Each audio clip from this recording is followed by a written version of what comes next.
Hello friends, welcome to our channel. Last வீடியோவில் நம்ம operations on signals topic பார்த்தோம். இந்த வீடியோவிலேருந்து நம்ம கிளாசிஃபிகேஷன் ஆஃப் சிக்னல்ஸ் பார்க்கலாம். இதில் நம்ம ஃபர்ஸ்ட்டாக பார்க்க போகிற type continuous time and discrete time signals. So இப்போ கண்டினியூஸ் டைம்னு எடுத்துக்கிட்டோம் அப்படின்னா இதனுடைய டெஃபினிஷனாக defined for all values of t அப்படின்னு கொடுத்துருப்பாங்க. அண்ட் அதே மாதிரி டிஸ்கிரீட் டைம் சிக்னல்ஸுக்கு defined only at discrete time intervals அப்படின்னு சொல்லுவாங்க. ஸோ இதனுடைய மீனிங் என்னென்னு பார்த்தீங்க அப்படின்னா இப்போ நம்ம டி வேல்யூ ஒரு எக்ஸாம்பிளுக்கு நம்ம ஜீரோலேருந்து ஸ்டார்ட் பண்ணிக்கலாம். ஸோ 0, 1, 2 அப்படின்னு கண்டினியூ ஆகிட்டே போகுது. ஸோ இப்போ இதில் 0th பொசிஷனில் மட்டும்தான் நமக்கு சிக்னலுக்கு வேல்யூ இருக்குன்னு அர்த்தம் கிடையாது. 0 and 1க்கு நடுவில் 0.1, 0.2 இந்த மாதிரி எல்லா இன்ஸ்டன்ஸ் ஆஃப் டீக்குமே வந்து நமக்கு சிக்னல் எக்ஸிஸ்ட் ஆகும். இதுதான் வந்து கண்டினியூஸ் டைம். ஆனால் டிஸ்க்ரீட்டில் எடுத்துக்கிட்டோம் அப்படின்னா இப்போ அதே வேல்யூஸ் ஆஃப் 0, 1, 2 நம்ம எடுத்துக்கும்போது ஸ்பெசிஃபிக்காக இந்த 0th பொசிஷனில் மட்டும்தான் நமக்கு சிக்னல் வந்து எக்ஸிஸ்ட் ஆகும். அண்ட் 1 எடுத்துக்கிட்டோம் அப்படின்னா 1ல் மட்டும்தான் நமக்கு இங்கே வேல்யூ கிடைக்கும். இன் பிட்வீன் 0 and 1 நம்ம கன்சிடர் பண்ணும்போது இந்த இடத்துல நமக்கு சிக்னலே இருக்காது. இதுதான் வந்து டிஸ்க்ரீட் டைம் இன்டர்வல்ஸ்ன்னு சொல்லுவாங்க. ஸோ கண்டினியூஸ் டைமில் நம்ம சிக்னலை வந்து எக்ஸ் ஆஃப் டி அப்படின்னு ரெப்ரசன்ட் பண்ணுவோம். ஆனால் டிஸ்க்ரீட் டைமில் பார்த்தீங்கன்னா எக்ஸ் ஆஃப் என் அப்படின்னு ரெப்ரசன்ட் பண்ணுவோம்.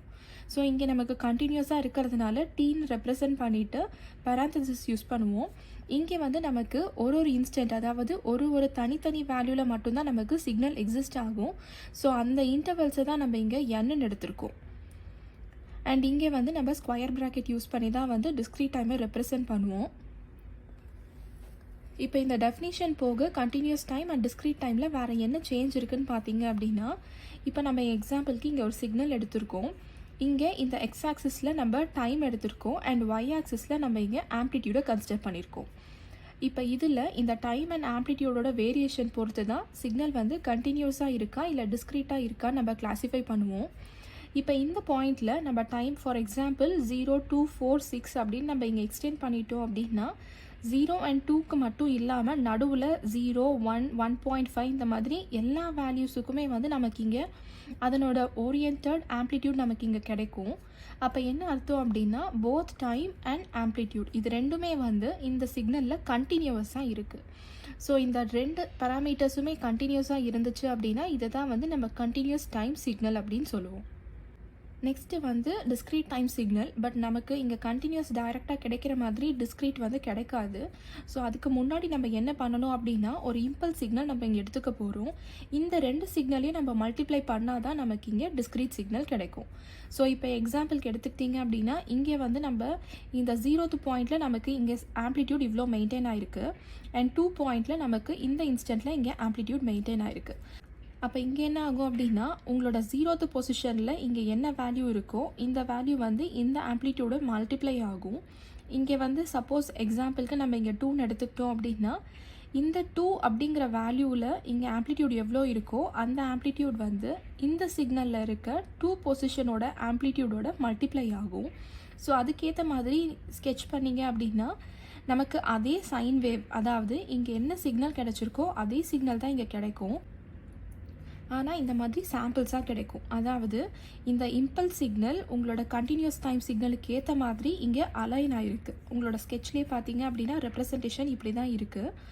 இப்போ இந்த சிக்னல் எடுத்துக்கிட்டிங்க அப்படின்னா டைம் வேல்யூ வந்து நமக்கு டிஸ்க்ரீட்டாக இருக்குது. அதாவது தனித்தனி வேல்யூக்கு தான் நமக்கு இங்கே செட் ஆகிருக்கு. ஆனால் ஆம்ப்ளிடியூட் வந்து நமக்கு இங்கே கண்டினியூஸாக இருக்குது. அது எப்படி கண்டினியூஸ் ஆகுது அப்படின்னு பார்த்தீங்க அப்படின்னா இந்த பாயிண்டில் நமக்கு ஆம்ப்ளிடியூட் வந்து ரவுண்ட் ஆஃப் பண்ணி கிடைச்சதுக்கப்புறமா தான் நம்ம இந்த சிங்கிள் பாயிண்ட்டாக இங்கே டினோட் பண்ணியிருக்கோம். அதுக்கு முன்னாடி வரைக்கும் இது வந்து ஒரு செட் ஆஃப் வேல்யூவாக தான் இந்த ஒரு சிங்கிள் பாயிண்ட்டுமே இருக்கும். ஸோ அப்போ ஆம்ப்ளிடியூட் வந்து இங்கே கண்டினியூஸாக இருக்குது. ஆனால் நம்மளோட டைம் ஆக்சிஸ் வந்து இங்கே டிஸ்க்ரீட்டாக இருக்குது. ஸோ இந்த காம்பினேஷனில் இருந்துச்சு அப்படின்னா இதை தான் வந்து நம்ம டிஸ்க்ரீட் சிக்னல் அப்படின்னு சொல்லுவோம். அண்ட் இந்த continuous and discrete time signal போக நமக்கு இன்னொரு காம்பினேஷனுமே இருக்குது. அதில் என்ன ஆகும் அப்படின்னா உங்களோட ஆம்ப்ளிடியூட் அண்ட் டைம் இந்த ரெண்டு பேராமீட்டருமே வந்துட்டு டிஸ்க்ரீட்டில் இருக்கும். ஸோ இந்த 2 பேராமீட்டர் டிஸ்க்ரீட்டில் இருக்கும்போது இந்த சிக்னலை வந்து தான் நம்ம டிஜிட்டல் சிக்னல் அப்படின்னு சொல்லுவோம். ஸோ இதில் ஆம்ப்ளிடியூட் எப்படி வந்து டிஸ்க்ரீட்டாக மாறும்னு பார்த்தீங்க அப்படின்னா, உங்களுக்கு நான் முதல்லயே சொல்லியிருந்தேன், இந்த பாயிண்டில் வந்து நமக்கு கண்டினியூஸ் செட் ஆஃப் வேல்யூஸ் இங்கே இருக்குது. அதை வந்து நம்ம ரவுண்ட் ஆஃப் பண்ணி தான் நமக்கு இந்த ஒரு இன்ஸ்டன்ட் கிடைக்கும் அப்படின்னு. ஸோ அந்த ரவுண்ட் ஆஃப் தான் வந்து நம்ம இங்கே குவான்டைசேஷன் அப்படின்னு சொல்லுவோம். ஸோ இந்த ப்ராசஸை யூஸ் பண்ணி தான் கண்டினியூஸாக இருக்க இந்த ஆம்ப்ளிடியூட் வந்து இங்கே டிஸ்க்ரீட்டாக மாறுது. ஸோ இதுதான் வந்து classification of signals based on amplitude and time. So amplitude and time ரெண்டுமே கண்டினியூஸாக இருக்கும் போது அது continuous time signal, amplitude continuous and time டிஸ்க்ரீட்டாக இருக்கும் போது டிஸ்க்ரீட் சிக்னல், அண்ட் இது ரெண்டுமே டிஸ்க்ரீட்டாக இருக்கும் போது அது வந்து டிஜிட்டல் சிக்னல் அப்படின்னு சொல்லுவோம். அண்ட் சிக்னல்ஸ் அண்ட் சிஸ்டம்ஸில் வந்து த்ரூ அவுட் நம்ம continuous time and discrete time அப்படின்னு தான் ரெப்ரசன்ட் பண்ணுவோம். இதுதான் கிளாசிஃபிகேஷனில் ஃபர்ஸ்ட் டைப். ஸோ இதை பேஸ் பண்ணி தான் நம்ம மற்ற எல்லா சிக்னல்ஸையுமே வந்து கிளாஸிஃபை பண்ண போகிறோம். ஏன்னா எல்லாத்துலேயுமே வந்து கண்டினியூஸ் தனியாக டிஸ்க்ரீட் தனியாக தான் நம்ம பார்ப்போம். Next second classification deterministic and random signal. So இதனுடைய மீனிங் என்னென்னு பார்த்தீங்க அப்படின்னா, ஒரு மேத்தமேட்டிக்கல் ஈக்குவேஷன் இல்லைனா ஒரு ஃபங்க்ஷனை வச்சு ஒரு சிக்னலை நம்மளால் டிஃபைன் பண்ண முடியும் அப்படின்னா அதுதான் வந்து டிட்டர்மினிஸ்டிக் சிக்னல். அண்ட் சப்போஸ் எந்த ஒரு ஈக்குவேஷனுமே நம்மளால் எக்ஸ்பிரஸ் பண்ண முடியாது கொடுத்துருக்க சிக்னலுக்கு அப்படிங்கும்போது அது வந்து ரேண்டம் சிக்னல் டைப்பில் வந்துடும். இதுக்கு எக்ஸாம்பிளாக நம்ம சைன் காஸ் இதெல்லாமே எடுத்துக்கலாம். So sine wave cos wave எல்லாத்தையுமே வந்து ஒரு ஃபங்க்ஷனாக இங்கே வந்து நம்மளால் டிஃபைன் பண்ண முடியுது. ஆனால் இதுக்கு எக்ஸாம்பிளாக நம்ம நாய்ஸ் எடுத்துக்கிட்டோம் அப்படின்னா நாய்ஸ் சிக்னல் ஜஸ்ட் நமக்கு ரேண்டமாக தான் இருக்கும். ஸோ இந்த மாதிரி இருக்க ஒரு சிக்னலை வந்து நம்மளால் எந்த மேத்தமெட்டிக்கல் ஃபங்க்ஷன் ஆர் ஈக்குவேஷனை வச்சு எக்ஸ்பிரஸ் பண்ண முடியாது. ஸோ இந்த மாதிரி இருக்கிற சிக்னல் எல்லாமே ரேண்டம் சிக்னல்னு சொல்லுவாங்க. இதுதான் டிட்டர்மினிஸ்டிக் அண்ட் ரேண்டம்க்கு இருக்கிற டிஃப்ரென்ஸே. அடுத்த டைப் நம்ம நெக்ஸ்ட் வீடியோவில் பார்க்கலாம். ஸோ இன்றைக்கி பார்த்த இந்த 2 கிளாஸிஃபிகேஷன் உங்களுக்கு புரிஞ்சிருக்கும்னு நம்புகிறேன். இதில் உங்களுக்கு ஏதாவது டவுட்ஸ் இருந்துச்சு அப்படின்னா கமெண்ட் செக்ஷனில் போஸ்ட் பண்ணுங்கள். அண்ட் இந்த வீடியோ உங்களுக்கு யூஸ்ஃபுல்லாக இருக்குன்னு நினச்சிங்க அப்படின்னா லைக் பண்ணுங்கள், ஷேர் பண்ணுங்கள், அண்ட் மறக்காமல் சப்ஸ்கிரைப் பண்ணுங்கள். Thank you so much friends.